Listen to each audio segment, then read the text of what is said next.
Hello बच्चों, आकाश के Hindi YouTube channel पे आपका स्वागत है। आज हम आपके लिए लेके आए हैं क्वांटम बूस्टर सीरीज, जो कि नीट 2026 एस्पिरेंट्स के लिए है। इसका एक ब्रांड न्यू एपिसोड। आज के सेशन में केमिस्ट्री का एक इंपॉर्टेंट टॉपिक हम डिस्कस करेंगे, which is basic concepts of organic chemistry. तो इस टॉपिक के अंदर हम बेसिकली 3 चैप्टर्स को कवर करेंगे: IUPAC नॉमेनक्लेचर, आइसोमेरिज्म और GOC।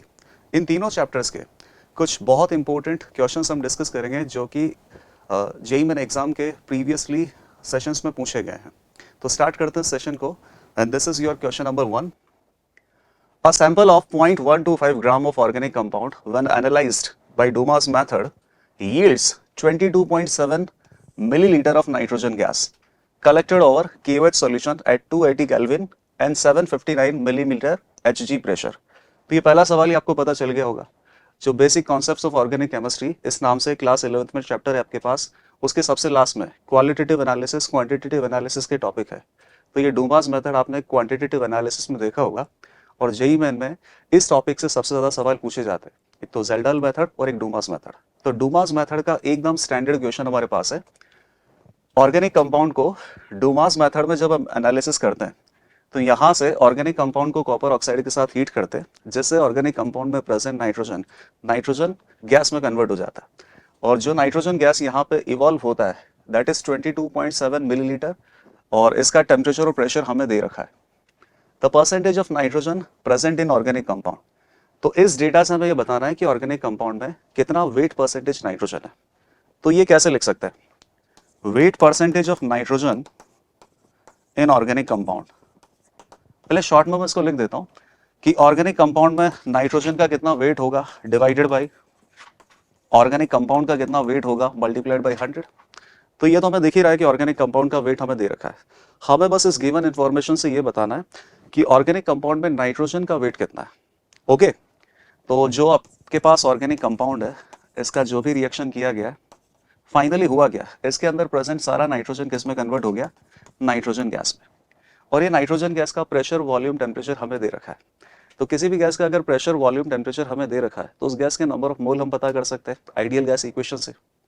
और number of mole nitrogen gas के पता चल जाएंगे, तो मोल्स को मॉलिक्यूलर वेट से मल्टीप्लाई करेंगे, नाइट्रोजन का वेट आ जाएगा। And this complete weight of nitrogen came from organic compound.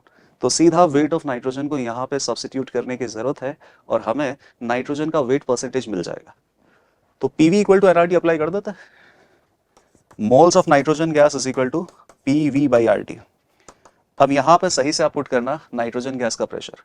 ये नाइट्रोजन गैस को हम कलेक्ट कर रहे हैं KOH सोल्यूशन, एक्वस सोल्यूशन के ऊपर कलेक्ट कर रहे हैं। तो टोटल प्रेशर 759 मिलीमीटर Hg है। ये जो टोटल प्रेशर है ना, इसमें ड्राई नाइट्रोजन गैस का प्रेशर भी है और एक्वस टेंशन वाटर वेपर्स का प्रेशर भी है। और यहाँ पर 280 केल्विन पे वाटर वेपर्स का प्रेशर हमें अलग से मेंशन करके दे रखा है। तो हमें क्या करना है, इस टोटल प्रेशर में से वाटर वेपर्स के प्रेशर को सब्सट्रैक्ट करना है, ताकि ड्राई नाइट्रोजन गैस का प्रेशर हमें मिल सके। तो ये कितना हो जाएगा? 759 माइनस 14.2, ये हो जाएगा ड्राई नाइट्रोजन गैस का प्रेशर मिलीमीटर Hg में। आप इसे 760 से डिवाइड करोगे तो प्रेशर ऑफ नाइट्रोजन गैस आपको ATM में मिलेगा। वॉल्यूम है नाइट्रोजन गैस का 30 ml, तो 30 डिवाइडेड बाय 1000, तो ये volume of nitrogen gas litre में हो गया, डिवाइडेड बाय R की वैल्यू अब 0.0821 हम पुट कर सकते हैं। टेम्परेचर केल्विन में 280 केल्विन दे रखा है। यहाँ से हमें मिल जाएगा नाइट्रोजन गैस का नंबर ऑफ मोल, और नाइट्रोजन गैस के नंबर ऑफ मोल को नाइट्रोजन गैस के मोलर मास 28 ग्राम से अगर आप मल्टीप्लाई करोगे, तो नाइट्रोजन गैस का वेट हमें यहाँ से मिलेगा। इस नाइट्रोजन गैस के वेट को इस फॉर्मूले में आप सब्स्टिट्यूट करो, ऑर्गेनिक कंपाउंड में नाइट्रोजन का वेट परसेंटेज हमें पता चल जाएगा। तो एकदम स्टैंडर्ड क्वेश्चन है डूमास मेथड का, ऐसे आपने बहुत सारे सवाल कर रखे। जब आप इसको सॉल्व करोगे ना, तो इसका आंसर आएगा ऑलमोस्ट 22%। तो ये जो मैथमेटिकल कैलकुलेशन है, ये आपको करनी है, और आपको इसका आंसर 22% मिल जाएगा। क्लियर? नेक्स्ट क्वेश्चन पे हम चलते हैं। Okay, given below are 2 statement, assertion and reason. Okay, assertion और रीजन 2 स्टेटमेंट आपको दे रखे हैं। पहला है एनोलिन 6, एनोलिन 8, एनोलिन 10, और एनोलिन 10 का cis form are aromatic, non aromatic and again aromatic. And second statement हमें दे रखा है planarity is one of the requirement of aromatic system. तो हमें पता करना है कि दोनों स्टेटमेंट सही है या नहीं है। और जो सेकंड स्टेटमेंट है reason, which is a correct explanation of assertion और नॉट। तो एरोमेटिसिटी वाले टॉपिक में से जो 2 एक्सेप्शन आते हैं वो 2 एक्सेप्शन आपको यहाँ पे दे रखे हैं। एनोलिन 6 तो चलो बेंजीन होता है, बेंजीन तो हो गया ना 6 pi electron aromatic system. Aniline 8 है, ये टफ शेप में होता है, तो ये एंटी एरोमेटिक नहीं है, ये एक्चुअली में नॉन एरोमेटिक आ जाता है बिकॉज ऑफ नॉन प्लैनरिटी। और ये एनोलिन 10 है, एनोलिन 10 भी नॉन प्लैनरिटी की वजह से नॉन एरोमेटिक ही आता है। लेकिन अब आप यहाँ पे देखो कि एनोलिन 10 के सामने कुछ लिखा हुआ है सिस, तो यहाँ पे हर पाई बॉन्ड पे सिस कॉन्फ़िगरेशन है, सिस कॉन्फ़िगरेशन है, ये दोनों हाइड्रोजन सेम साइड है। इसका मतलब अभी ये फिलहाल प्लेनर है, और अगर ये प्लेनर है तो उसमें 10 पाई इलेक्ट्रॉन का रेजोनेंस है, और 10 पाई इलेक्ट्रॉन का साइक्लिक रेजोनेंस होगा, तो ऐसे रिंग कैसी आएगी, एरोमेटिक। तो फिलहाल cis annulene 10 should be aromatic and it is given aromatic. तो पहला जो असर्शन है ना, इस कंडीशन को फॉलो करते हुए अभी तक तो सही है।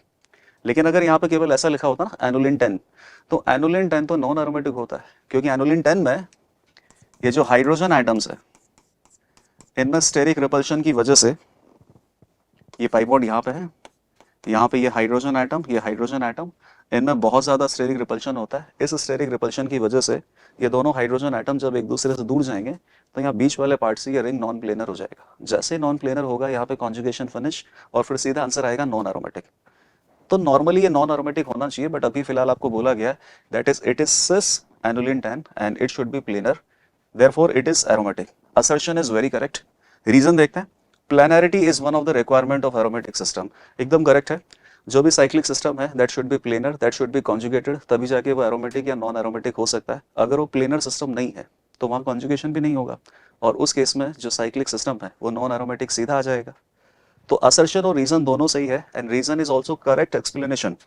सो answer should be option number A. तो एरोमेटिसिटी के ऊपर एकदम क्लासिक सवाल है, और जो 2 एरोमेटिसिटी में अपने पास एक्सेप्शन आते हैं एनोलिन 8 और एनोलिन 10, उन दोनों को यहाँ पे यूटिलाइज भी किया है। Okay, let's move on to next question. During halogen test sodium fusion extract is boiled with HNO3, why? तो ये line as it is NCERT में लिखा हुआ है। सोडियम का जो फ्यूजन एक्सट्रैक्ट हम बनाते हैं हेलोजन टेस्ट में, दैट इज लेसाइंस टेस्ट, तो बिफोर टेस्टिंग फॉर हेलोजन हमें सोडियम फ्यूजन एक्सट्रैक्ट को HNO3 के साथ बॉईल करते हैं। उसका रीजन क्या होता है कि अगर मान लो कि सोडियम नाइट्रोजन या सल्फर ऑर्गेनिक कंपाउंड में रहा होगा, तो सोडियम के साथ बॉईल करेंगे, सोडियम के साथ फ्यूज करेंगे, तो सोडियम फ्यूजन एक्सट्रैक्ट में आपके पास NaCN और सोडियम सल्फाइड, ये दोनों आयनिक कंपाउंड भी आ जाएंगे। लेकिन आप टेस्टिंग किसके लिए कर रहे हो, क्लोरीन के लिए, तो बेसिकली आपको NaCl इस सोडियम फ्यूजन एक्सट्रैक्ट पे ध्यान देना है, और सोडियम साइनाइड और सोडियम सल्फाइड इन दोनों को डिकम्पोज करके सोडियम फ्यूजन एक्सट्रैक्ट में से हमें हटाना है, ताकि ये फर्दर जब टेस्टिंग हम करेंगे, क्या टेस्टिंग करते हैं कि अगर अपने पास सोडियम फ्यूजन एक्सट्रैक्ट NaCl है तो हम इसमें AgNO3 सॉल्यूशन ऐड करते हैं, तो Ag प्लस और Cl माइनस कंबाइन होके AgCl व्हाइट प्रेसिपिटेट मिलता है।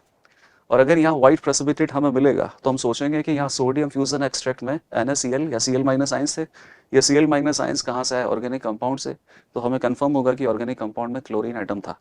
लेकिन अगर मान लो कि यहाँ पे ऑर्गेनिक कंपाउंड में क्लोरीन एटम नहीं है और नाइट्रोजन है, तो सोडियम फ्यूजन एक्सट्रैक्ट में क्या बनेगा, सोडियम साइनाइड, और अगर हम इसमें AgNO3 ऐड करेंगे तो वहाँ से भी एक व्हाइट प्रेसिपिटेट बन जाएगा। Cn माइनस Ag प्लस के साथ मिलके AgCN सिल्वर साइनाइड बनाएगा, which is also white in colour. तो व्हाइट इन कलर जैसे आएगा हमें लगेगा कि ये क्लोरीन एटम की टेस्टिंग है, बट वो गलत है।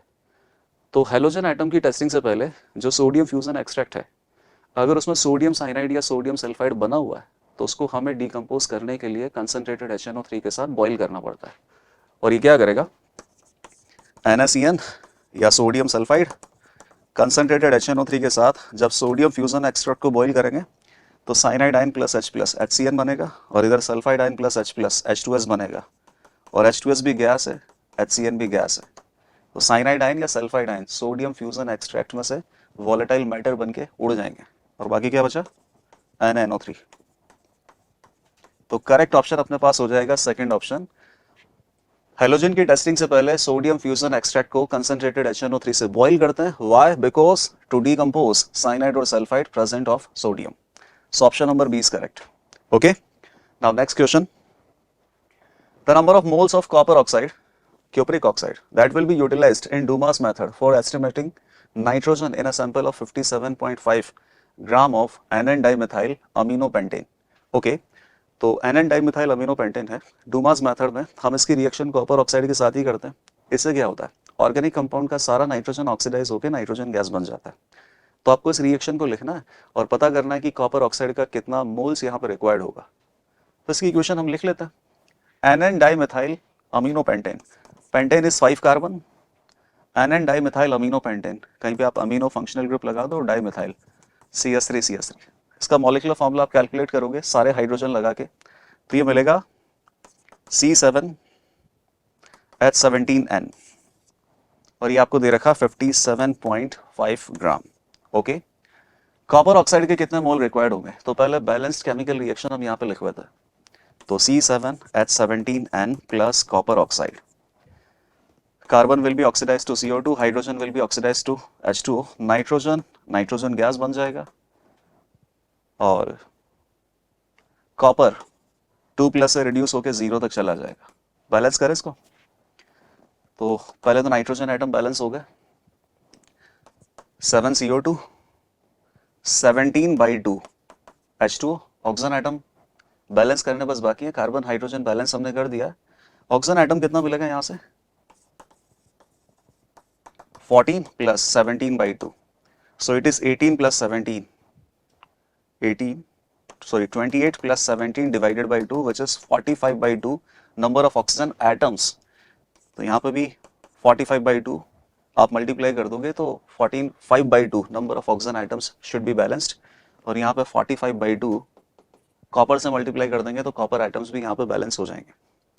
तो बेसिकली क्या आ गया, अगर आपके पास इस ऑर्गेनिक कंपाउंड के 1 मोल है तो इसके लिए कॉपर ऑक्साइड आपको कितना चाहिए, 45/2 मोल्स ऑफ कॉपर ऑक्साइड चाहिए। अब यहाँ पे इसके मोल्स हमें देखने पड़ेंगे पहले ऑर्गेनिक कंपाउंड के, इसका वेट हमें दे रखा है, तो इसका मॉलिक्यूलर वेट कितना होगा नंबर ऑफ मोल निकालने के लिए, weight upon molecular weight, so this is 84 + 14, okay, 98 + 17, 115, so it is 0.5 मोल। तो 1 मोल के लिए 45/2 मोल्स कॉपर ऑक्साइड चाहिए, तो हाफ मोल के लिए कितना चाहिए, 45/2 into half which is 45/4 moles, और ये कितना हो जाएगा 11.25 मोल्स। इसको आप कैसे लिख पाओगे, 11.25 इंटू 10⁻⁻2 मोल्स, और इसी तरीके से आंसर देना इंटू 10⁻⁻2 मोल। तो यहाँ पे आप क्या फिल करोगे 1125। तो एकदम आसान सा सवाल था, ऑलमोस्ट मोल कॉन्सेप्ट जैसा कि ऑर्गेनिक कंपाउंड है, कॉपर ऑक्साइड के साथ आप उसे हीट करोगे, carbon will be oxidise to CO2, hydrogen will be oxidise to H2O, nitrogen will be oxidise to nitrogen gas, और कॉपर ऑक्साइड वो रिड्यूस होकर कॉपर बन जाएगा। तो ये रिएक्शन एज इट इज लिख के बैलेंस करना है, उसके बाद सीधा सीधा आंसर है। क्लियर, आगे बढ़ते हैं, अगला सवाल question number 5। 0.8 gram of organic compound was analysed by Kjeldahl's method. तो डूमास मेथड के सवाल हो गए, अभी ज़ेल्डाल मेथड के सवाल आएंगे।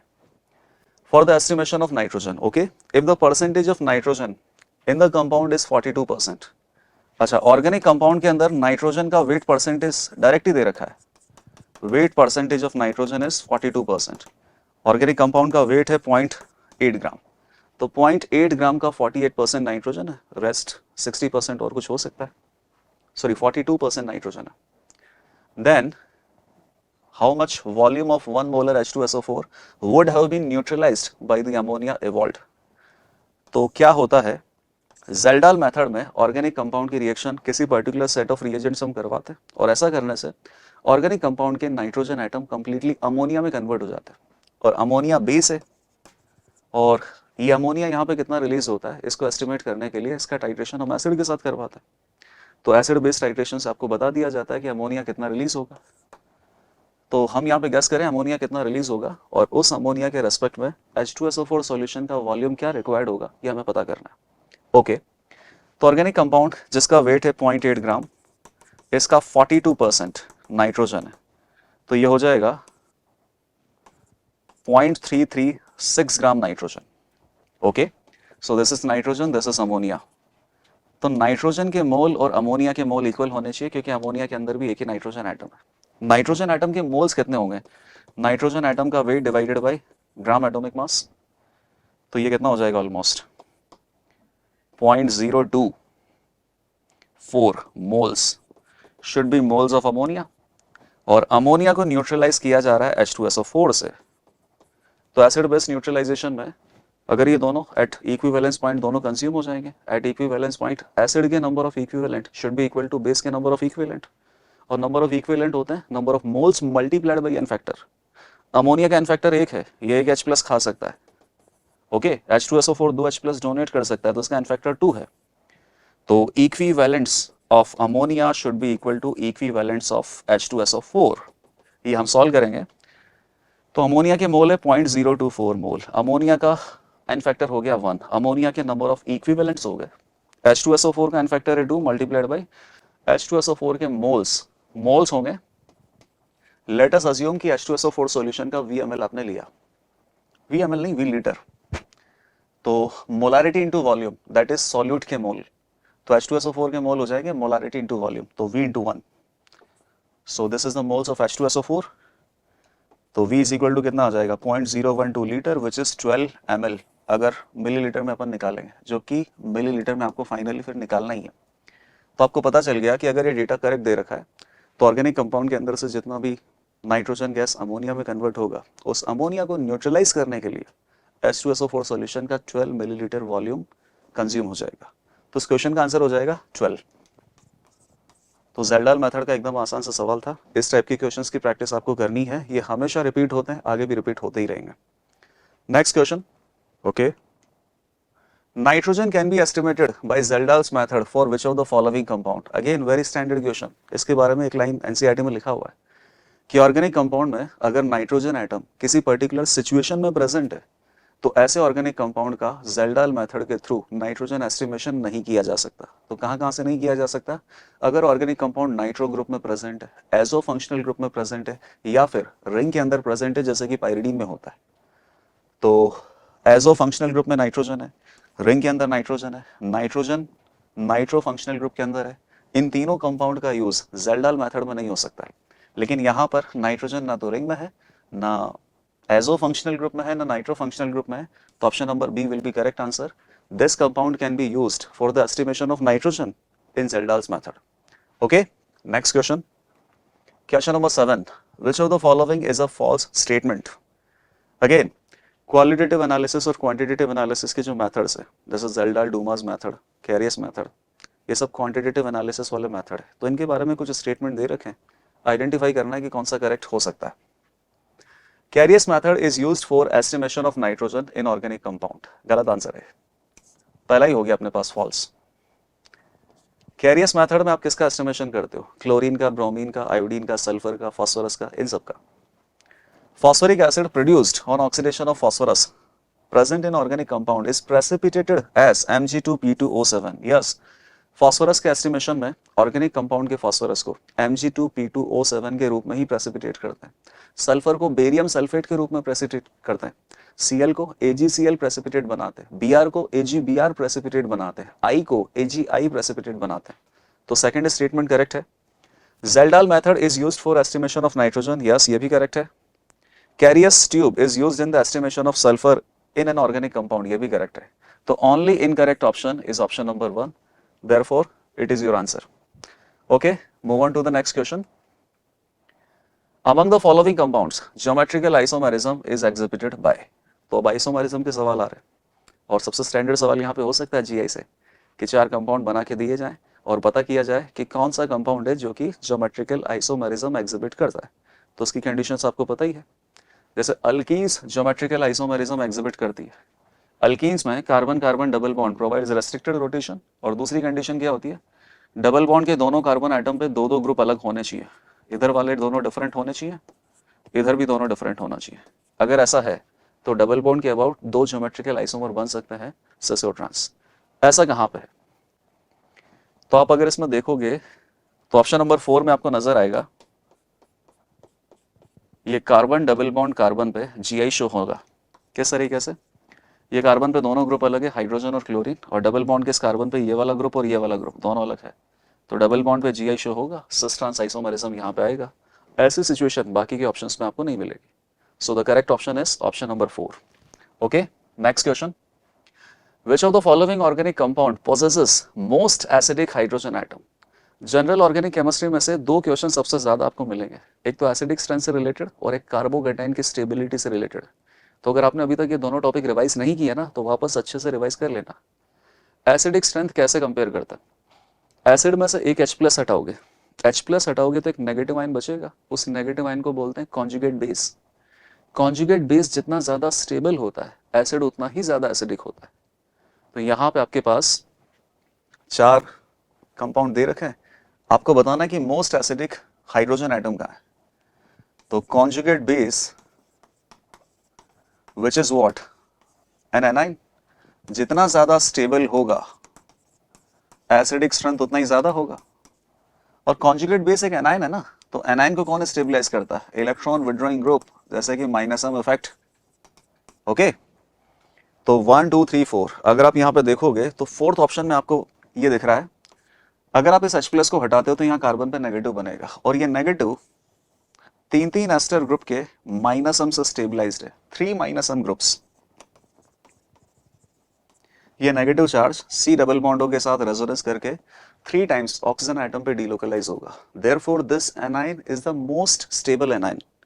अगर ये एनाइन सबसे ज्यादा स्टेबल है तो यहां से निकलने वाला हाइड्रोजन एटम सबसे ज्यादा एसिडिक था। तो फोर्थ ऑप्शन अपने पास सबसे ज्यादा एसिडिक हाइड्रोजन एटम है। सेकेंड ऑप्शन में Cn का माइनसम लगता है, Cn का माइनसम लगता है, H प्लस हटाएंगे तो ये कार्बन आयन को Cn का माइनसम स्टेबलाइज करेगा, लेकिन there are 2 minus M where fourth option has 3 minus M group, therefore it has most acidic proton. So option number 4 is correct. Next question, in chromatography which of the following statements are incorrect for retardation factor. तो chromatography के types आपको पता ही है, और chromatography की theme क्या है एक बार मैं आपको बता देता हूँ। जैसे एक थिन लेयर क्रोमेटोग्राफी की हम बात करते हैं, तो एक बीकर है, इसमें आपने एक लिक्विड यहाँ पे ऐड कर दिया है, उस लिक्विड को हम क्या बोलते हैं, इल्यूएंट। और मान लो कि ये ग्लास की एक सरफेस है, ये यहाँ तक ऑलरेडी डिप्ड है, यहाँ पर एक डॉट लगाते हो, ये डॉट मतलब ऑर्गेनिक सब्सटेंस है, let us assume A plus B है। तो क्या होगा, कैपिलरी एक्शन के थ्रू ये जो इल्यूएंट है, सॉल्वेंट है, ये राइज होगा। तो राइज होके ये मान लो कि यहाँ तक ये इस ग्लास की सरफेस को वेट कर देगा।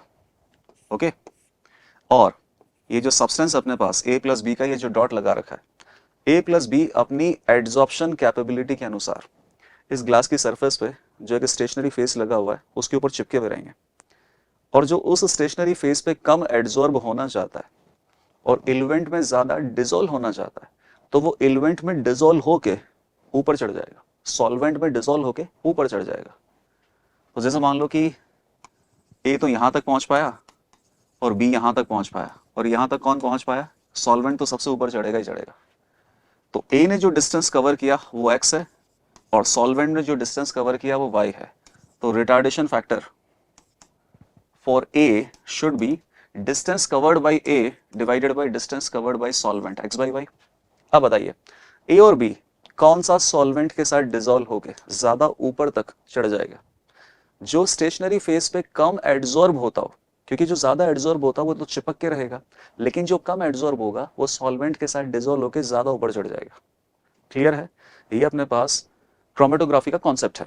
अब इसमें आप सारे ऑप्शन पढ़ लो, पता चल जाएगा इनकरेक्ट कौन सा है।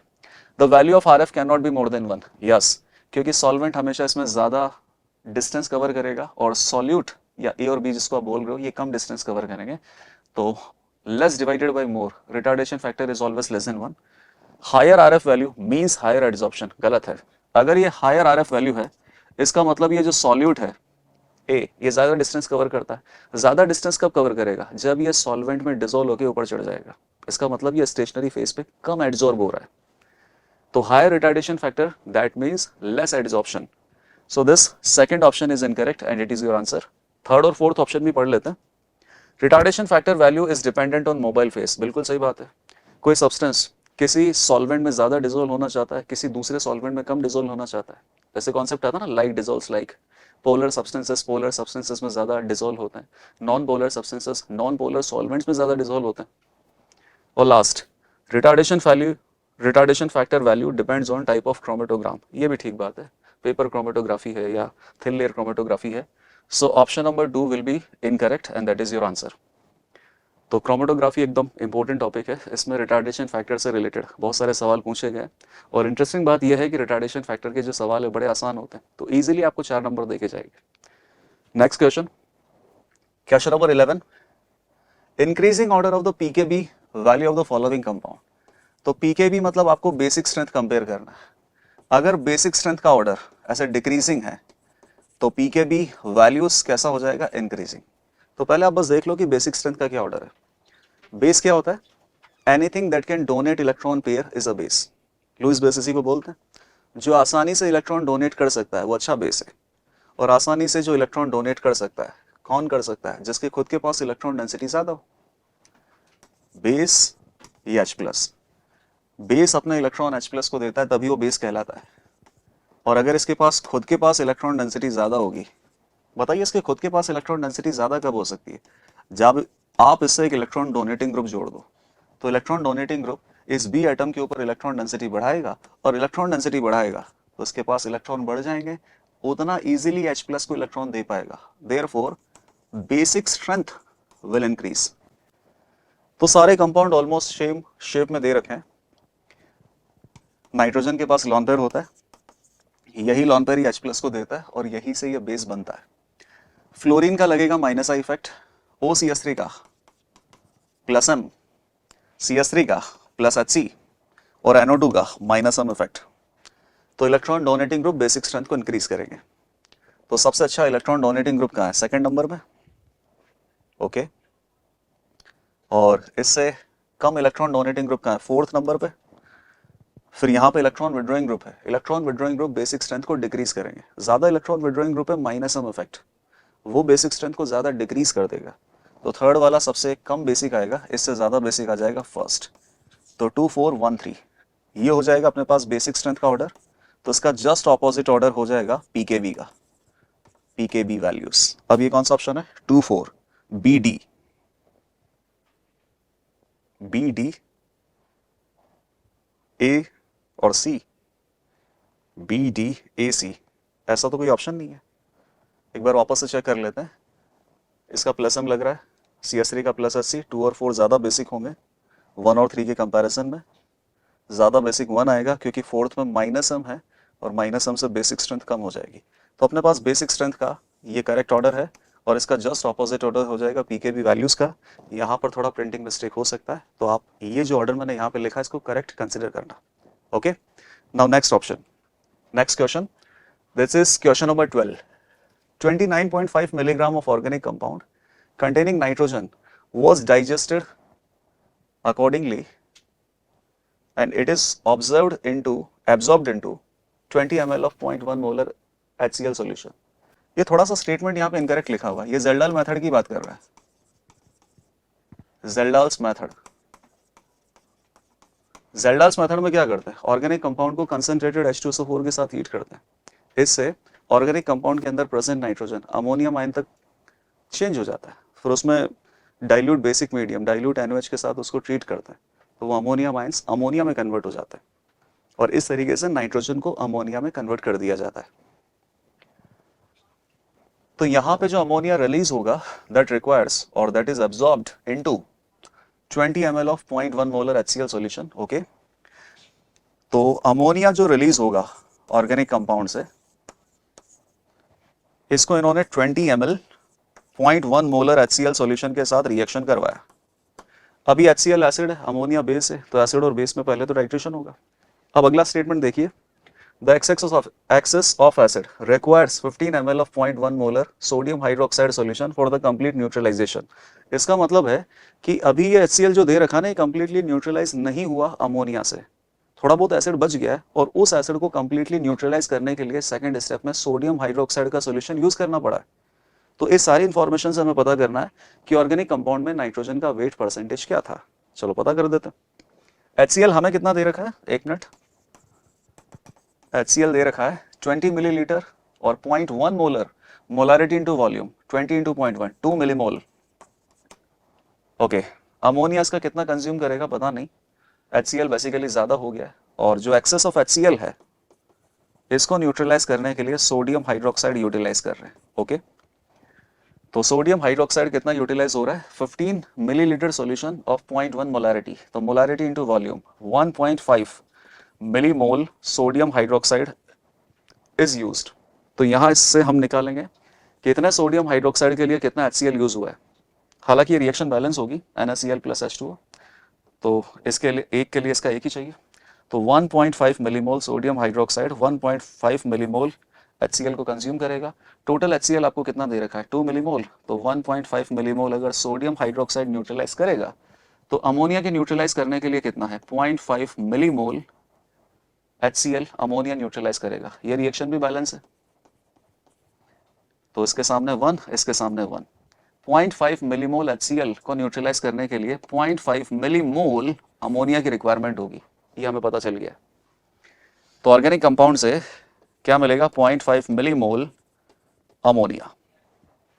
इस अमोनिया के अंदर नाइट्रोजन का वेट कितना होगा, तो 0.5 इंटू 10⁻³ ये हो गया अपने पास मोल्स ऑफ अमोनिया। अमोनिया के अंदर एक नाइट्रोजन एटम है, तो अमोनिया के मोल को 1 से मल्टीप्लाई करो, मोल्स ऑफ नाइट्रोजन एटम, और moles of nitrogen atom into gram atomic mass 14 gram of nitrogen, तो ये हो जाएगा वेट ऑफ नाइट्रोजन। और अमोनिया में ये सारा नाइट्रोजन आया कहाँ से, ऑर्गेनिक कंपाउंड से, तो ये सीधा आंसर हो गया।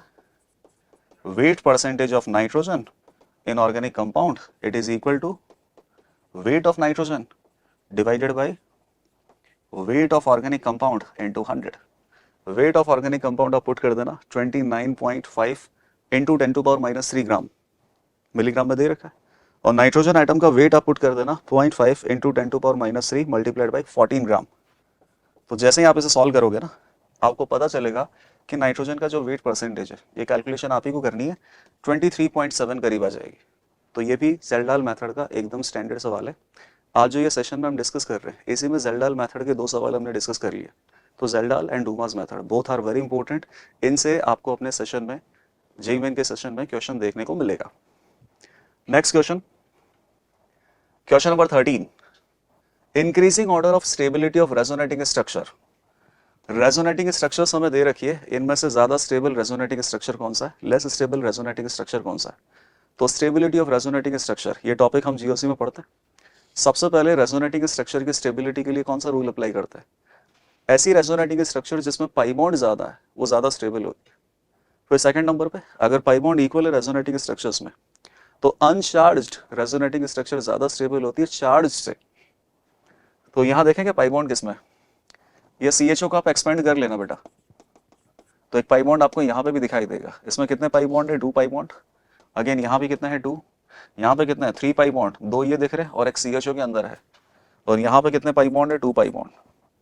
तो D का जो स्टेबिलिटी है वो सबसे ज्यादा है। उसके बाद चार्ज्ड रेजोनेटिंग स्ट्रक्चर और अनचार्ज्ड रेजोनेटिंग स्ट्रक्चर में अनचार्ज्ड ज्यादा स्टेबल होता है। रेस्ट ABC सारी की सारी चार्ज्ड है।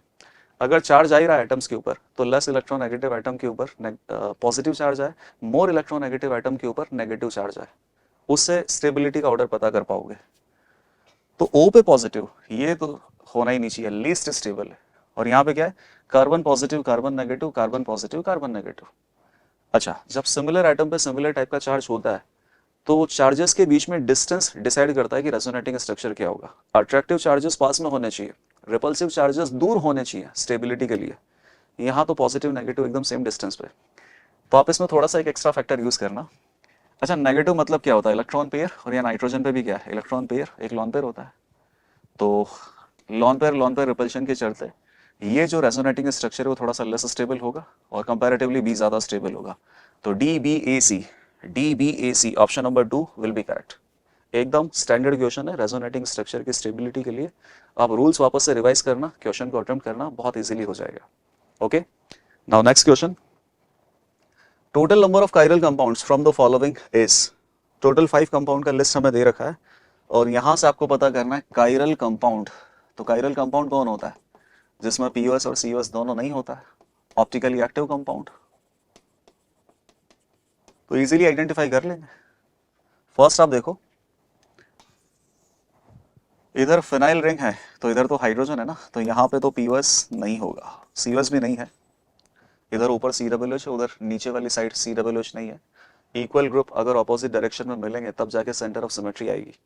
तो centre of symmetry, plane of symmetry दोनों ही नहीं है, ये तो ऑप्टिकली एक्टिव हो गया। इसमें कायरल सेंटर है, अगर एक कायरल सेंटर है तो सिंगल कायरल सेंटर का कंपाउंड ऑप्टिकली एक्टिव ही होता है। यहाँ प्लेन ऑफ सिमेट्री आपको नजर आ रही है, इसमें भी प्लेन ऑफ सिमेट्री नजर आ रही है, इसमें भी प्लेन ऑफ सिमेट्री है। तो जहां पर प्लेन ऑफ सिमेट्री है that molecule is optically inactive, that molecule is a chiral molecule. तो 3 हो गया ऑप्टिकली इनएक्टिव, 2 हो गया ऑप्टिकली एक्टिव, आंसर इसका आ जाएगा 2। तो एकदम स्टैंडर्ड सवाल था ऑप्टिकल एक्टिविटी के लिए। तो plane of symmetry, centre of symmetry, काफ़ी सारे सवालों में आपने देखा होगा, ऑप्टिकल एक्टिविटी का सवाल किया होगा, तो उसी के ऊपर बेस्ड ये क्वेश्चन है। Now next question, question number 15, incorrect statements regarding geometrical isomerism are. तो जीआई ज्योमेट्रिकल आइसोमेरिज्म के लिए 5 स्टेटमेंट दे रखे हैं, इनकरेक्ट हमें पता करना है, ये ध्यान देना, इनकरेक्ट पता करना है, not correct. Propene shows geometrical isomerism, तो प्रोपीन ज्योमेट्रिकल आइसोमेरिज्म शो नहीं करेगा क्योंकि ये कार्बन पे दोनों हाइड्रोजन सेम है, डबल बॉन्ड के एक कार्बन पे दोनों हाइड्रोजन सेम है, यहाँ ज्योमेट्रिकल आइसोमर नहीं बनेंगे, A is incorrect. Trans isomer has identical atoms और groups on the opposite side, बिल्कुल सही है। Carbon double bond carbon alkene में अगर इक्वल ग्रुप ऑपोजिट साइड है तो उसको ट्रांस ज्योमेट्री बोलते हैं, ये करेक्ट है। Cis two butene has a higher dipole moment than trans, okay, cis two butene बना लेते हैं और ट्रांस टू ब्यूटीन बना लेते हैं। वैसे सिस वाले का डाइपोल मोमेंट ज्यादा ही आएगा, बट एक बार देख लेते हैं हम, यहाँ हाइड्रोजन है तो हाइड्रोजन का तो इंडक्टिव इफेक्ट 0 होता है और CH3 का क्या लगता है प्लस आई, तो नेट डाइपोल मोमेंट इस डायरेक्शन में आ रहा है और CH3 का प्लस आई, CH3 का प्लस आई, तो दोनों का डाइपोल डायरेक्शन मैंने इंडिकेट किया, नेट डाइपोल मोमेंट कितना आ जाएगा 0, तो सिस वाले का डाइपोल मोमेंट ट्रांस वाले से ज्यादा है, ओके, करेक्ट है। 2-methyl but2ene shows geometrical isomerism, तो but2ene, ओके, एंड 2-methyl, तो ये कार्बन कार्बन डबल बॉन्ड पे, इस कार्बन पे दोनों ग्रुप सेम है, यहाँ डबल बॉन्ड पे GI नहीं होगा, D statement is also incorrect. shows 2 geometrical isomer, incorrect statement हुआ ये, 2-methyl but2ene shows 2 geometrical isomerism, incorrect। Last, trans isomer has a lower melting temperature than cis, ये तो बिल्कुल ही गलत है। सिस ट्रांस आइसोमेरिज्म में फिजिकल प्रॉपर्टीज के कंपैरिजन का टॉपिक हम पढ़ते हैं, है ना, पढ़ते हैं कि डाइपोल मोमेंट कौन सी फॉर्म का ज़्यादा होगा या फिर पोलैरिटी कौन सी फॉर्म की ज़्यादा होगी, स्टेबिलिटी कौन ज़्यादा होगा, बॉइलिंग टेम्परेचर किसका ज़्यादा होगा, मेल्टिंग टेम्परेचर किसका ज़्यादा होगा। तो मेल्टिंग टेम्परेचर में क्या फैक्टर निकल के आता है, melting temperature is directly proportional to packing fraction, और पैकिंग फ्रैक्शन हमेशा ट्रांसफॉर्म का ही ज़्यादा होता है, तो ट्रांसफॉर्म का जो मेल्टिंग टेम्परेचर है वो सिस फॉर्म से हमेशा ही ज़्यादा होता है। तो option number 4 is incorrect, transform has a lower melting temperature, no, transform has a higher melting temperature than cis form। तो इनकरेक्ट ऑप्शन हो गया अपने पास ADE, option number 2 is correct. तो फिजिकल प्रॉपर्टीज के कंपैरिजन के लिए सिस और ट्रांस आइसोमर में एकदम आसान सा सवाल था। Now next question, arrange the carbanions in the order of decreasing stability, okay, तो कार्बोनाइन, कौन सा कार्बोनाइन ज्यादा स्टेबल होगा, जो रेजोनेंस स्टेबलाइज्ड होगा। कार्बोनाइन में हाइपर कॉन्जुगेशन तो होता नहीं, कार्बोनाइन में सिर्फ रेजोनेंस होगा, नहीं तो फिर इंडक्टिव इफेक्ट लगेगा। तो कार्बोनाइन जो रेजोनेंस कर रहा है -m ग्रुप के साथ, इलेक्ट्रॉन विड्रॉइंग ग्रुप के साथ, वो कार्बोनाइन ज्यादा स्टेबल होगा। उसके बाद कार्बोनाइन जिसमें -I ग्रुप लगा हुआ है, electron withdrawing group, -m effect या -I इफेक्ट, ये कार्बोनाइन की स्टेबिलिटी को इंक्रीज करेंगे। सारे ऑप्शन हमें दे रखे हैं। इलेक्ट्रॉन डोनेटिंग ग्रुप कार्बोनाइन की स्टेबिलिटी को डिक्रीज करेंगे, तो second option will be correct. ये जो CCl3 माइनस है, तीनों क्लोरीन का -I इफेक्ट है, और इनफैक्ट क्लोरीन के पास लॉन पेयर है लेकिन क्लोरीन के पास वैकेंट ऑर्बिटल भी है, तो कार्बन का जो नेगेटिव चार्ज है, ये जो इलेक्ट्रॉन्स है, इसके वैकेंट ऑर्बिटल में डीलोकलाइज होंगे, दिस कार्बोनाइन इज रेजोनेंस स्टेबलाइज्ड। और 3 -I इफेक्ट और है, तो ये कार्बोनाइन का स्टेबिलिटी ज्यादा होगा। उससे लेस स्टेबल ये बेंजाइल कार्बोनाइन होगा, क्योंकि कार्बोनाइन बेंजीन के साथ रेजोनेंस कर रहा है। फिर यहाँ पे कितना है, CH3 का +I इफेक्ट लगता है, 2 +I इफेक्ट है, और CH3 का +I इफेक्ट लगता है, तो 3 +I इफेक्ट है। तो +I effect, electron donating effect, they will decrease stability of carbanion. तो 3 +I है, तो कार्बोनाइन का स्टेबिलिटी ज्यादा डिक्रीज हो जाएगा। तो option number 2 will be correct. Now next question, question number 17, the increasing order of pKb values, again basic strength का सवाल आ गया ये, तो वापस फिर बता देते हैं। अगर बेसिक स्ट्रेंथ डिक्रीजिंग ऑर्डर में है तो पीकेबी वैल्यूज इंक्रीजिंग ऑर्डर में होगा। तो बेसिक स्ट्रेंथ का एक ऑर्डर आप निकाल लो, उसका जस्ट ऑपोजिट ऑर्डर हमारे पास पीकेबी का हो जाएगा। Basic strength is directly proportional two electron donating group. Base वही होता है जो अपने इलेक्ट्रॉन पेयर एसिड मतलब H+ को डोनेट करता है। अगर उसके खुद के पास इलेक्ट्रॉन ज्यादा होंगे तो उसकी बेसिक स्ट्रेंथ ज्यादा होगी, क्योंकि वो इजीली इलेक्ट्रॉन पेयर H+ को डोनेट कर पाएगा। और इसके खुद के पास इलेक्ट्रॉन ज्यादा कब हो सकते हैं? जब इससे इलेक्ट्रॉन डोनेटिंग ग्रुप जुड़ा हो।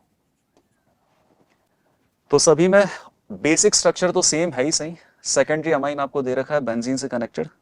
OCS3 का लगता है +M इफेक्ट, हाइड्रोजन का 0, CN का -I और OH का -I। तो सबसे ज्यादा बेसिक हो जाएगा फर्स्ट, फिर सेकंड। CN का -I इफेक्ट ज्यादा लगेगा तो ज्यादा इलेक्ट्रॉन विड्रॉइंग इफेक्ट होगा, बेसिक स्ट्रेंथ को डिक्रीज कर देगा। तो थर्ड वाला लेस बेसिक आएगा कंपैरेटिवली, फोर्थ वाला ज्यादा बेसिक आएगा क्योंकि OH का -I इफेक्ट कम होता है। तो 1 2 4 3 इसका जस्ट ऑपोजिट ऑर्डर हो जाएगा पीकेबी का। तो 1 2 4 3 1 2 4 3 option number 1 is correct. Acidic strength और बेसिक स्ट्रेंथ जीओसी में ये दो टॉपिक ऐसे हैं जिनकी आपको भरपूर प्रैक्टिस करनी है, क्योंकि इससे रिलेटेड सवाल मेंस में बहुत ज्यादा पूछे जाते हैं। और एक carbocation stability. Okay, next question. Choose the most appropriate pair of nitrogen atom that gets protonated on the following structure. Again basic strength का सवाल आ गया। Amines are basic because amines have nitrogen atom and nitrogen atom have lone pair.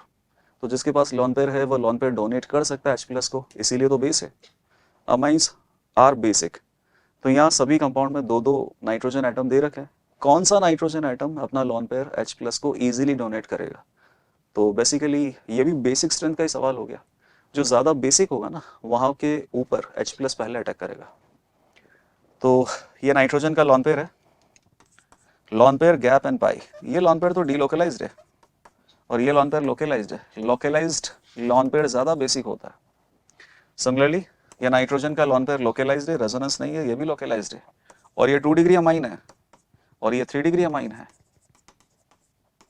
और 3 degree amine से ज्यादा basic कौन होता है? 2 डिग्री अमाइन। लास्ट में 1 डिग्री 2 डिग्री 3 डिग्री अमाइंस का बेसिक स्ट्रेंथ का जब हम कंपैरिजन करते हैं तो एक बात निकल के आती है कि 2 डिग्री अमाइन 3 डिग्री अमाइन से ज्यादा बेसिक होता है एक्वस सॉल्यूशन में। तो 2 डिग्री अमाइन ज्यादा बेसिक है, तो यहाँ फोर्थ नाइट्रोजन एटम पे प्रोटोनेशन होगा, H+ चिपकेगा।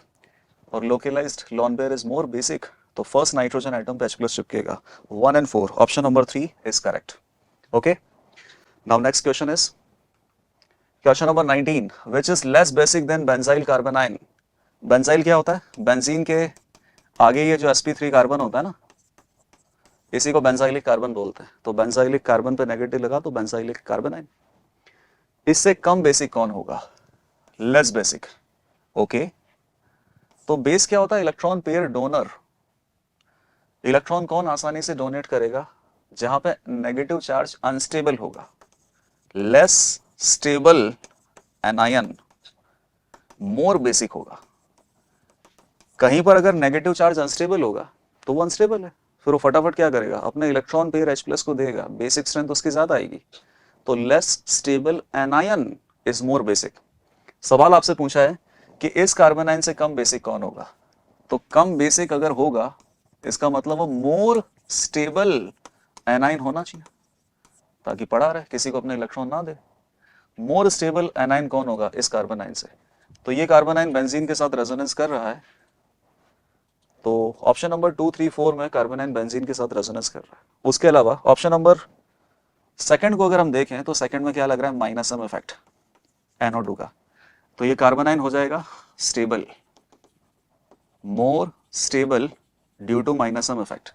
और अगर ये कार्बोनाइन मोर स्टेबल होगा तो इसका बेसिक स्ट्रेंथ कितना हो जाएगा? कम, लेस बेसिक। तो option number second will be correct. Benzyl carbanion से लेस बेसिक होगा nitrobenzyl carbanion, because that nitrobenzyl carbanion will be more stable due to -M effect. Okay, now next question, question number 20, which of the following compound would produce effervescence with sodium bicarbonate। इन तीनों में से कौन सा compound है जो sodium bicarbonate के साथ reaction करने पर एफरवेसेंस मतलब कोई गैस इवॉल्व होगी? तो ऐसा कौन सा कंपाउंड है जो इन तीनों के इन तीनों में से ऐसा कौन सा कंपाउंड है जो सोडियम बाइकार्बोनेट के साथ रिएक्शन करके गैस इवॉल्व करेगा, CO2 गैस से? तो चेक करते हैं पहले। सोडियम बाइकार्बोनेट बेसिकली क्या है? सॉल्ट है, और इस सॉल्ट का नेचर मुझे लग रहा है बेसिक, क्योंकि सॉल्ट में स्ट्रॉन्ग बेस और वीक एसिड छुपा हुआ है। तो बेसिक सॉल्ट किसके साथ रिएक्शन करेगा? एसिड के साथ। Late us assume acid HA है। बताइए यहाँ पर बेस कौन है? HCO3 minus anion. HCO3 minus anion base है, तो ये H प्लस को कंज्यूम करके क्या बनाएगा? H2CO3। और बाकी क्या बचा? Na प्लस और A माइनस। तो ये एसिड बेस रिएक्शन मैंने कर दिया। और कोई भी एसिड बेस रिएक्शन तभी फिजिबल होता है जब रिएक्टेंट वाले एसिड और बेस स्ट्रॉन्गर हो और प्रोडक्ट में जो कॉन्जुगेट एसिड कॉन्जुगेट बेस बनते हैं ना, वो वीकर हो। तो हमें यहाँ पे चेक करना पड़ेगा कि सोडियम बाइकार्बोनेट के साथ कौन सा एसिड रिएक्शन कर सकता है। तो पहले एसिड के साथ रिएक्शन करके प्रोडक्ट बनाओ, फिर चेक करेंगे कि रिएक्टेंट में जो एसिड है ना, वो प्रोडक्ट में बनने वाले एसिड से ज़्यादा एसिडिक होना चाहिए, तो ये रिएक्शन होगी। और रही बात एफरवेसेंस की, तो H2CO3 carbonic acid is un unstable acid. ये डिकम्पोज होगा H2O प्लस CO2 में।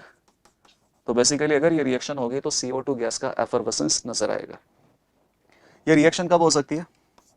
तो रिएक्टेंट में एसिड अपने पास कौन है? H है, जिस एसिड की रिएक्शन हम करवाना चाह रहे हैं सोडियम बाइकार्बोनेट से, और प्रोडक्ट में एसिड कौन बना है? H2CO3। तो रिएक्शन फीजिबल होगी। Reaction is feasible only if जो गिवन एसिड HA है it is more acidic then product में कौन सा एसिड बन रहा है? H2CO3। ये H2CO3 की शक्ल है।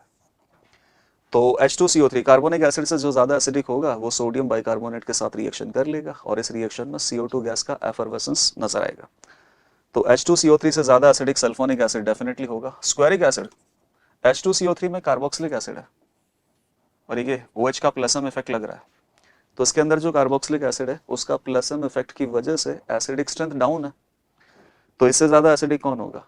कोई भी कार्बोक्सिलिक एसिड, क्योंकि कोई भी कार्बोक्सिलिक एसिड में कम से कम प्लसम की एसिडिक स्ट्रेंथ डाउन तो नहीं होगी ना।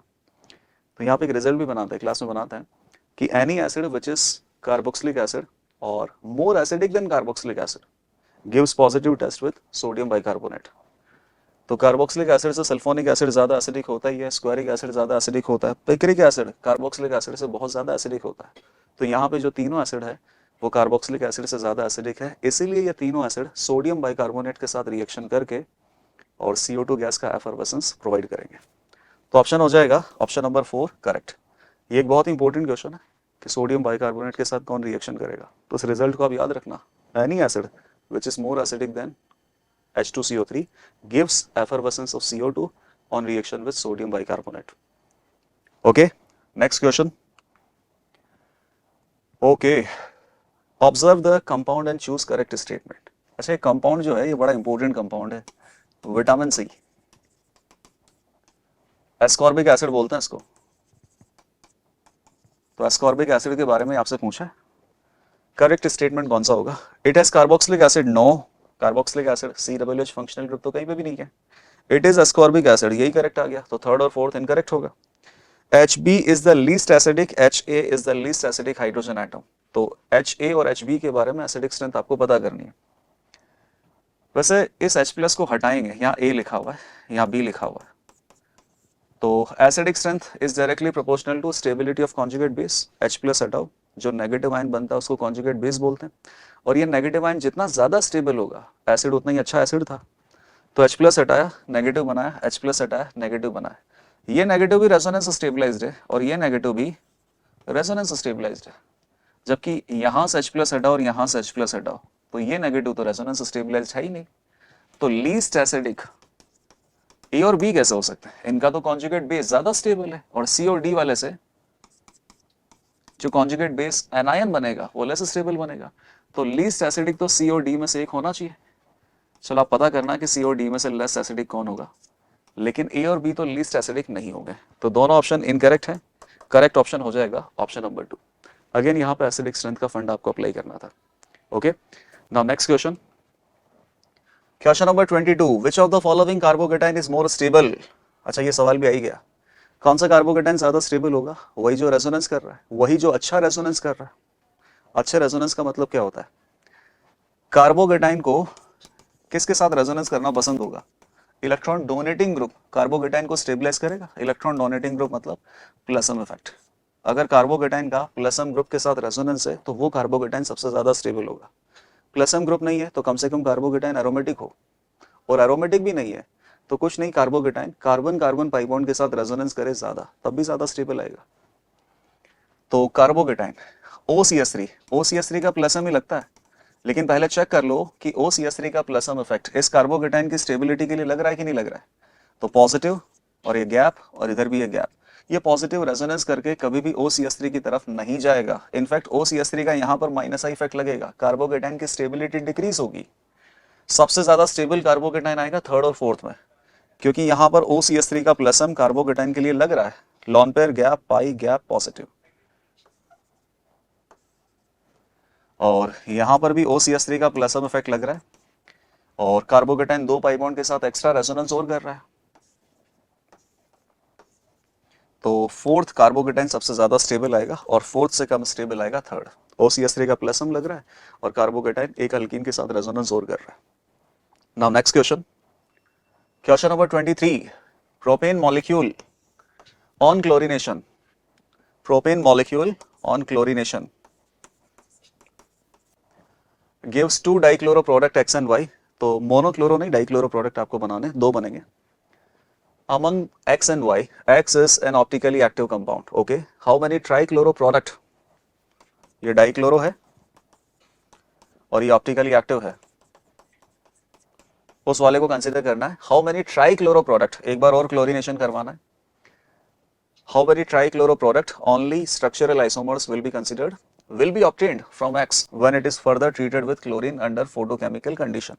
तो ये जो डाइक्लोरो प्रोडक्ट बना है ऑप्टिकली एक्टिव वाला, उसी का अगर ट्राइक्लोरो प्रोडक्ट बना जाए तो कितने बन सकते हैं। और केवल आपको इसमें स्ट्रक्चरल आइसोमर कंसीडर करना है, किसी का भी स्टीरियो आइसोमर कंसीडर नहीं करना है। तो पहले इसके डाइक्लोरो प्रोडक्ट तो हम बना ले। बताइए 2 क्लोरीन कहाँ लग सकते हैं। जैसे फर्स्ट और फर्स्ट पे 2 क्लोरीन लग जाए, सेकेंड और सेकेंड पे 2 क्लोरीन लग जाए, फर्स्ट और सेकेंड पे 2 क्लोरीन लग जाए, और फर्स्ट और थर्ड पे 2 क्लोरीन लग जाए। ओके, ऑप्टिकली एक्टिव कौन सा, ये वाला है, इसी में काइरल सेंटर है। अब इसी पे ट्राई क्लोरो आपको करना है, 1 मोर क्लोरीन। तो क्लोरीन कहाँ लग सकता है, इस फर्स्ट कार्बन पे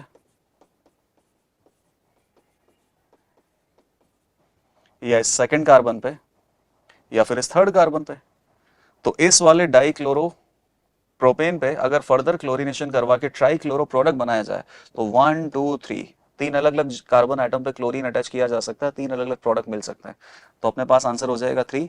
और इन तीनों में किसी भी प्रोडक्ट के कितने स्टीरियो आइसोमर पॉसिबल है ये काउंट करने की जरूरत नहीं है, क्योंकि आपको स्टीरियो आइसोमर काउंट करनी ही नहीं है। तो इसका आंसर आ जाएगा 3। Option number 4 is correct answer, उसमें दे रखा है 3। Now next question, question number 24, Which of the following is a steam volatile among the following are? Steam volatile, steam volatile मतलब जिसका बॉइलिंग टेम्परेचर काफी कम हो, जिसको हम स्टीम से ही वेपोराइज कर पाए। तो steam volatile, distillation using distillation under reduce pressure, उसमें आता है। स्टीम वॉलेटाइल कौन होता है, जिसमें इंट्रामोलिकुलर एच बॉन्डिंग होती है। इससे क्या होगा, इंट्रामोलिकुलर एच बॉन्डिंग होने की वजह से 2 मॉलिक्यूल आपस में कनेक्ट नहीं होंगे, इंटरमोलिकुलर फोर्स ऑफ अट्रैक्शन कम बढ़ जाएंगे। तो जहां पर इंट्रामोलिकुलर एच बॉन्डिंग नहीं होगी, जैसे कि ये पैरा पोजीशन पे है, तो ये दोनों फंक्शनल ग्रुप एक दूसरे के साथ इंट्रामोलिकुलर एच बॉन्डिंग नहीं करेंगे। तो ये अगर आपस में एच बॉन्डिंग नहीं करेंगे तो एक मॉलिक्यूल दूसरे मॉलिक्यूल के साथ एच बॉन्डिंग करके मॉलिक्यूल्स ये आपस में चिपक के रहेंगे, और ऐसे सब्सटेंस का बॉइलिंग टेम्परेचर ज्यादा आएगा, उसको ज्यादा हीट करना पड़ेगा बॉइल करने के लिए, मेल्ट करने के लिए। तो इंट्रामोलिकुलर एच बॉन्डिंग जहां पर भी होगी, इंट्रामोलिकुलर एच बॉन्डिंग